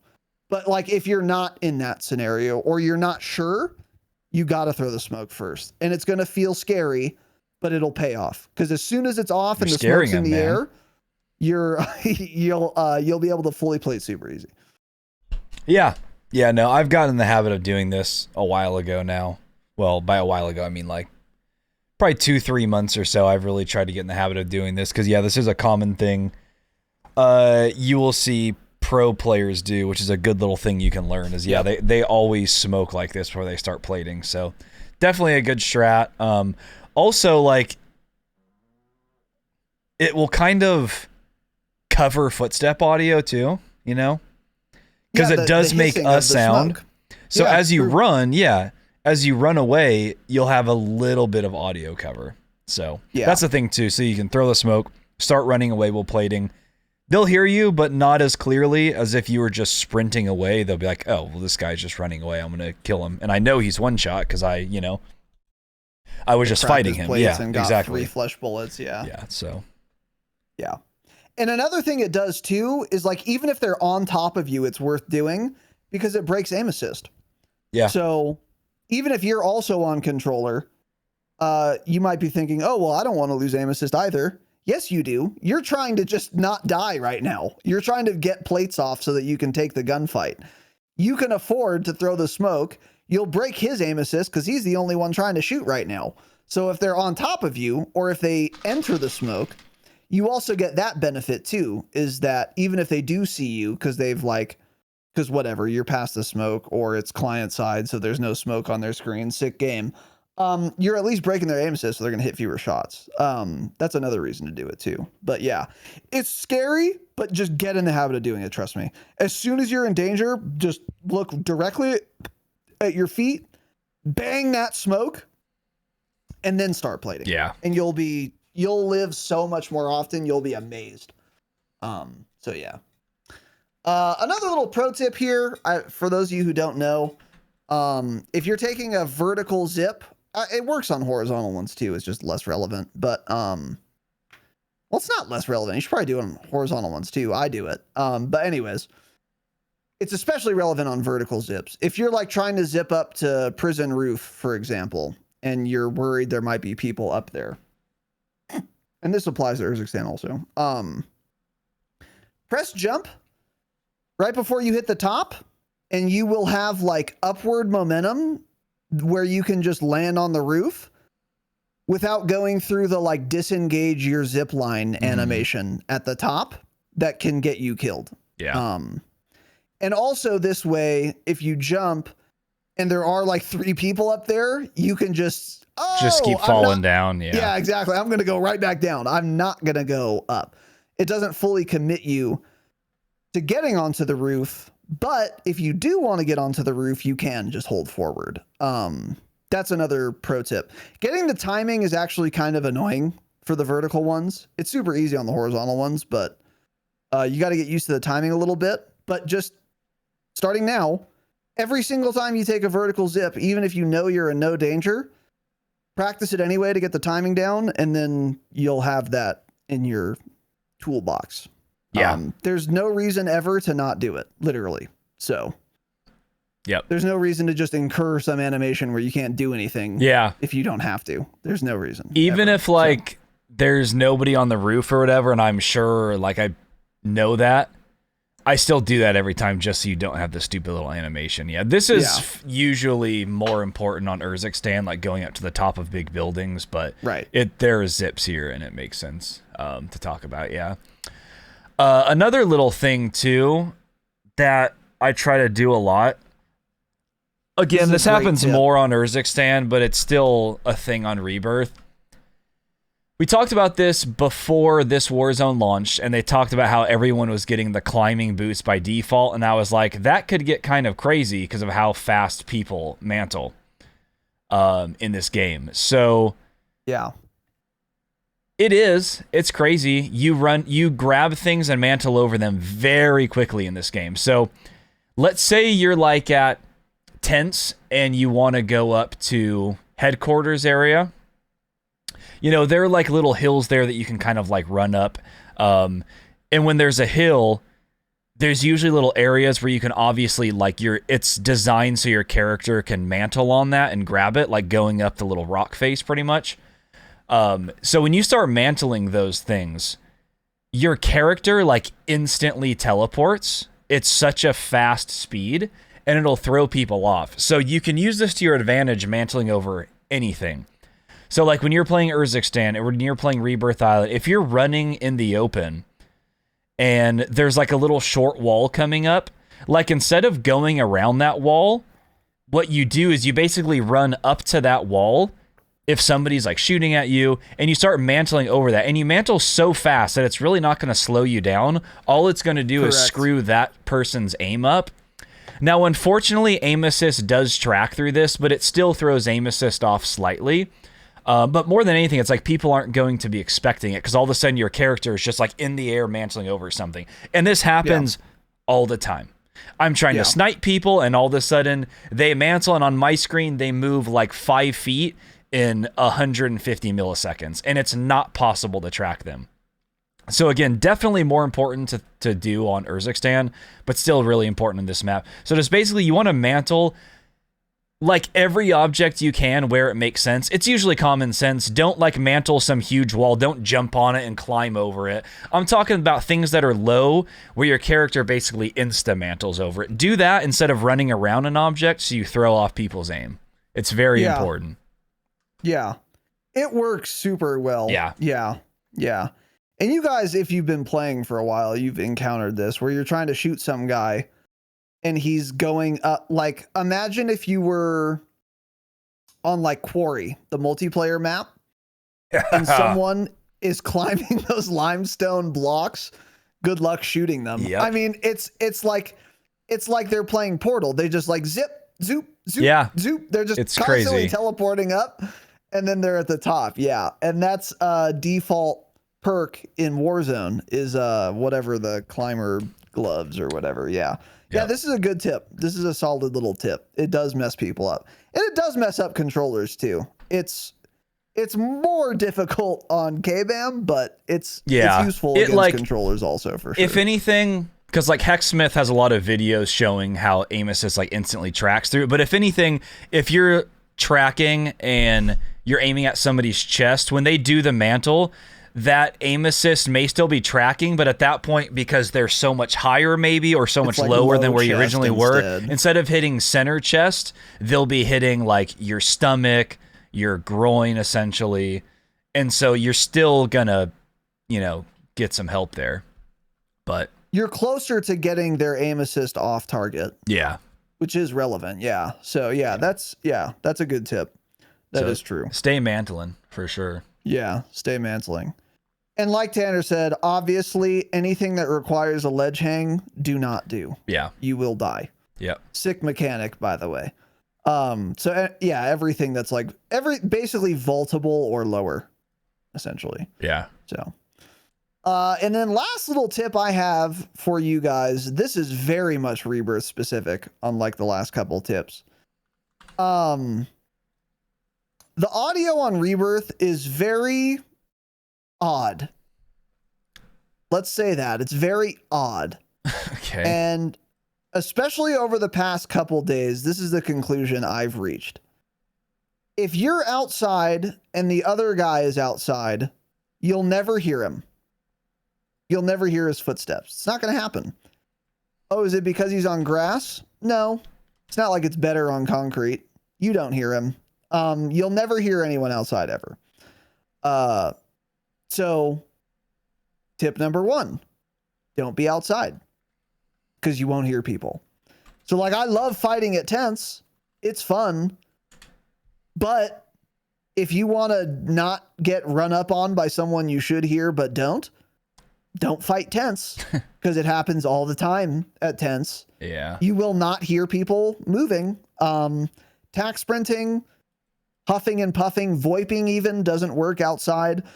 Something's going on. Something's funky on Rebirth. So if you're outside and the other guy is outside, you'll never hear his footsteps. So don't be outside. Tip number 1. If you're outside and they are inside a building, you will sometimes hear them, and it's kind of random, and it also kind of depends on what building they're in and where you are. So, for example, on the No Man's Land part of the map, the south/east side, though a lot of that building, those buildings are metal, and they are extremely loud. Yeah. So if you're like outside of that building, you're probably going to hear exactly where those people are. Yeah, you hear that metal always. Unless there's a laptop on the ground somewhere, yeah, and then you won't hear them at all. It's kind of random, but if there is any audio, you will hear them very loudly. But like other areas, living quarters, you usually do hear people, even if you're outside and they're inside. But sometimes there will be people inside a building that you should hear that you don't. So be cautious is that tip. And then if I'm in a building and you're outside, I will literally never hear you ever. Yeah. It's not possible. This is the biggest hazard. This is the biggest danger. You need to be very careful of people outside your building if you're in one. You will not hear them unless they're on the roof, then you'll hear them very well. But if they're outside on the ground, you will never hear them ever, 0% of the time ever. And this is way different than Urzikstan. So it's going to be, or any other Resurgence map in this game, actually. So it's going to be very weird and jarring. The audio doesn't work if you're in a building and they're outside a building. You won't hear them. I had one perfect example. I wish I had my OBS on. I am in the building of living quarters that is closest to the tents. And I'm in the bottom floor. And all the windows are blown out. So the windows are open. Okay. I'm in that building on the bottom. I'm plating. I hear nothing. Silence. Like I'm in the middle of the Mojave Desert at high noon. There's no sound at all. Then the next moment, right? So that was one moment. That's moment A. Okay, that's the first moment. B, okay. Yeah, okay, so just so we're clear. So moment A, Mojave Desert silence, right? Okay. And I'm plating. Moment B. So how much time passed? a moment passed. One That's moment. how fast it was. Okay. One moment. You can't even measure it on a scale because it's just a moment. The next moment, there are 3 people who are continuing to tack sprint inside of my ass, and I'm dead. The next moment. So I said, that's strange. They were all tack sprinting, it looked like, but I didn't hear a single thing. Yeah. Let me watch the kill cam. Maybe I'm misunderstanding. And I wasn't. They're running from tents, all tack sprinting in the kill cam. 3 of them, a whole team. And they jump. One enters the front door, 2 jump through the windows, and they just bang me, bang my ass, and I'm dead. Didn't hear them at all. Yeah. The audio doesn't work if you're in a building and they're outside. Be very, very careful of this. And what's the tip there? Play Urzikstan. Play a different map. Another tip would be go second story if you're in a building with a small footprint like that. I think that's the real tip, because that way you will always hear someone coming, because they're either on the roof and you will hear them extremely loudly, or they are below you but in the building, in which case you will, again, here's the final portion. If you're both in a building, you will hear people perfectly. Like perfect clarity, Urzikstan level audio. Fantastic. If you're both in the same building, you will very easily hear people. So if you're in any living quarters building, don't be on the bottom floor. It is a disaster waiting to happen. But if you're in the second story, you won't hear them outside, but once they make it into your building, you will hear them, because they'll be in the same building as you now, having to run up the stairs, and you'll hear them perfectly. But the most dangerous place on the map, it is not in the path of a precision airstrike like you might think. It's not inside of a mortar. It's not in Biffle's crosshairs. You would think these are the most dangerous spots. You'd be wrong. The most dangerous spot to be is on the bottom floor of any living quarters building, because they have a small footprint, meaning as soon as someone comes from outside to inside, they're 5 meters from you and you're dead, because you will not hear them coming ever. So be second story at any living quarters building ever, at all times, rather. You won't hear anyone coming. And this applies to all buildings, to be clear.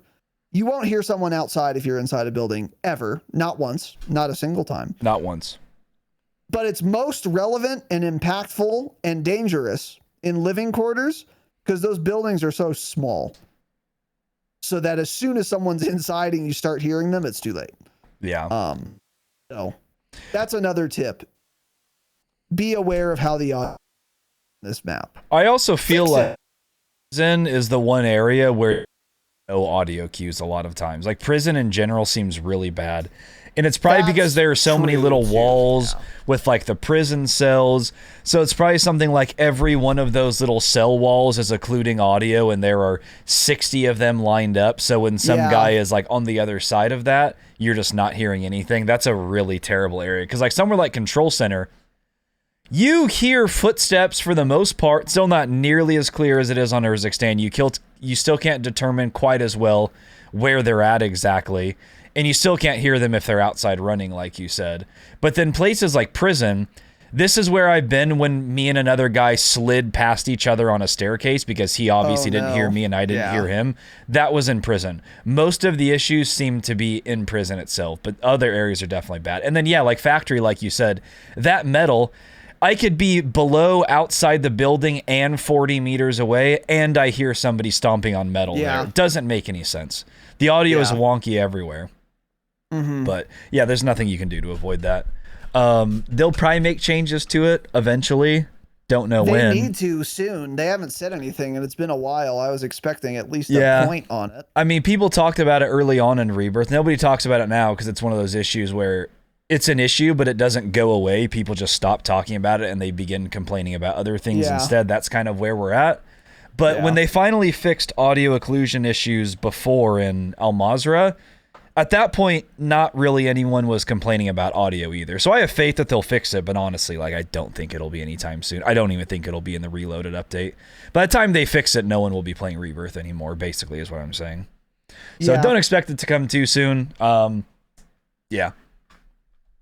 Yeah, it's been long enough now with no word from any devs that I don't expect the audio to work in the next 2 months. Yeah.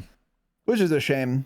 And that's the last tip. But because I've been having a ton of fun on Rebirth the past couple of days. I have like a renewed passion for COD right now. And unfortunately, yeah, my friends just don't want to play with me, but maybe that is fortunate. So now Jake and Cope aren't going to steal my kills anymore. Lag and I can just keep picking up shit cans and winning games in lesser lobbies without our kills getting stolen. Yeah. It's been really fun. I really like Rebirth right now. The real only problem for me is the audio at this point, honestly. It being hit or miss, like we just talked about, is an issue. But if you play in buildings a lot, you can actually kind of, at least in my experience, I try to just stay in building as much as I can because that's where I know the audio works. And then I just force people to come into the building if they want to kill me. And then they'll hear them. Yeah. Or I'll shoot them very far away or be on a roof. In which case, yeah, the audio doesn't matter. Especially because I have high alert. I'm not getting dove on. But yeah, like it's been besides, and that plus another audio problem that there's nothing you can do about is just the pollution. There's so much of it. The only thing you can do is play ranked instead of pubs because there's a lot less audio pollution on ranked because there's no occupation scan or other goofy events. But there's still entirely too much audio pollution in ranked. The foghorn still plays. The announcer still yaps. There's still air raid sirens for no discernible reason. There's nothing you could do about that, unfortunately. And, kill streaks are still too loud. But besides that, I love Rebirth. Oh, the visibility is not great, too. No. That's another thing. Not. Don't forget about that. Yeah, never But forget you know about what, that. dude? You know where most of those buildings are that are too dark where you can't see people inside? The south/east side. That's where most of like the dark cancer buildings are. Like the living quarters buildings, I see people fine in most, if not all of them. Prison has some spots too. Prison actually has some issues, yeah. Yeah. Yeah. But most of those every building buildings, has some of them, but a lot of them are areas where people Yeah. just don't fight, so it doesn't come into play that often. Right. Yeah. So anyway, I'm having a lot of fun. I'm going to continue playing Rebirth. Frankly, I want you to continue playing it until you hit Plat 3, and then we'll revisit this in a week, and we'll see how you think. Oh, I'm sure I'll be sick of it. At some point. Yeah. Once I hit my skill wall. But you don't say Plat 3 though. That's your wall. Okay, that's a skissue. I will hit the wall you're referring to at my skill level around Crimson 3 or Iridescent. You think? Yeah. By Thursday, I will let you guys know. He won't. Check the top 250 leaderboards every morning for my name on there. It's the Dropshot podcast in game. Once I hit there, that might be the wall. So you just keep checking in game. That leaderboard updates pretty reliably in my experience. And then if I'm not there yet, that means I'm still grinding and having fun. So that's it, boys and girls. Hope you enjoyed. As I said, our latest Patreon bonus episode was also on Rebirth Island, which would be immediately available to you if you signed up at patreon.com/dropshot, as well as every bonus episode we've ever done. We do 5 a month, so you get all the back catalog and all the ones we're going to release in the future. Obviously, you also get these public episodes ad-free, and you get them early access. Thursday eps, you get Thursday instead of Friday. Saturday eps, you get Saturday instead of Monday. Wow. Isn't that great? Patreon.com/thedropshot. Support the program. Thank you, and stay humble. Stay humble.